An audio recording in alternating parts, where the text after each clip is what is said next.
Urusi inasema kwamba mashambulizi yanayofanywa na Israel na Marekani dhidi ya Jamhuri ya Kiislamu ya Iran ni hujuma dhidi ya mfumo wa usalama wa kanda na kimataifa.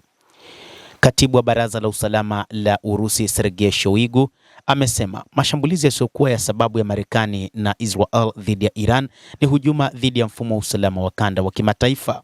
Sergei Shoigu ameeleza kuwa mashambulizi hayo ya kijeshi si tu hujuma kwa Jamhuri ya Kiislamu ya Iran bali kwa mfumo wote wa usalama wa kikanda na kimataifa.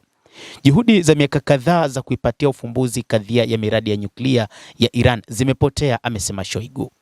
Hata hivyo, Urusi imesema kwamba moja kati ya jambo ambalo Marekani na Israel wanafanya ni kuharibu tu mifumo ya miundombinu ya Iran, lakini mpango wa kuangusha utawala wa Iran ni mpango unaoenda tofauti na sheria za kimataifa.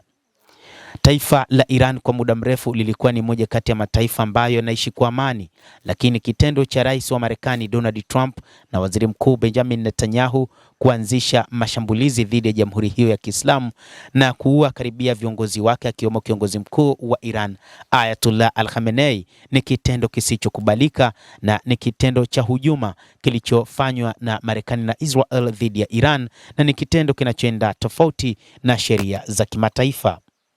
Kadhalika, rais wa Urusi Vladimir Putin aliweka wazi kusema kwamba Urusi ipo pamoja na Iran na itakuwa pamoja wakati wote katika nyakati ngumu ambazo inapitia.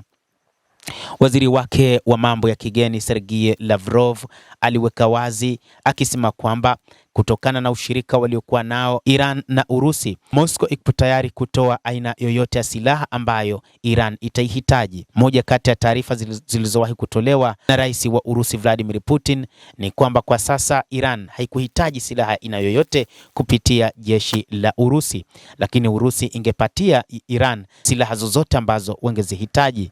Inadaiwa pia kwamba Urusi iliwahi kuipatia Iran baadhi ya mifumo ya ulinzi wa anga ikiwa ni pamoja na ule wa S-400.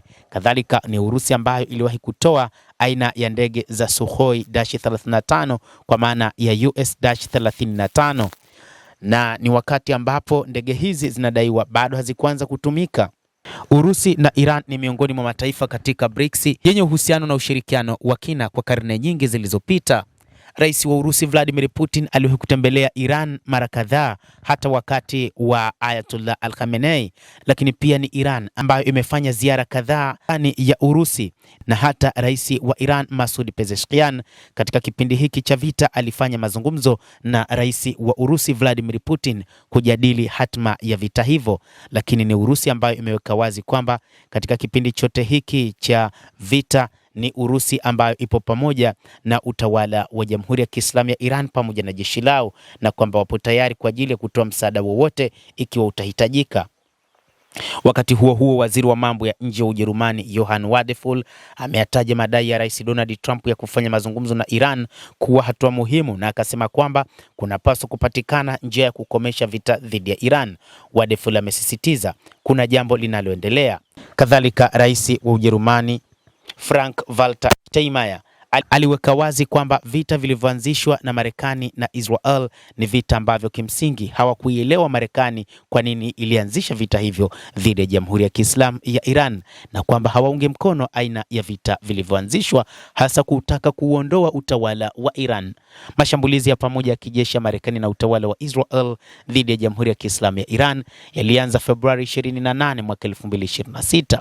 Hujuma hiyo ilifanywa huku mazungumzo yasiyokuwa ya moja kwa moja kati ya Iran na Marekani yakiendelea kwa upatanishi wa Oman. Endelea kutufuatilia mtazamaji, lakini ni kusihi usisahau kulike, usisahau kucomment, kadhalika kusubscribe channel yetu hii ikiwa bado hujafanya hivyo. Kupitia The World News utaweza kujua hayo yote.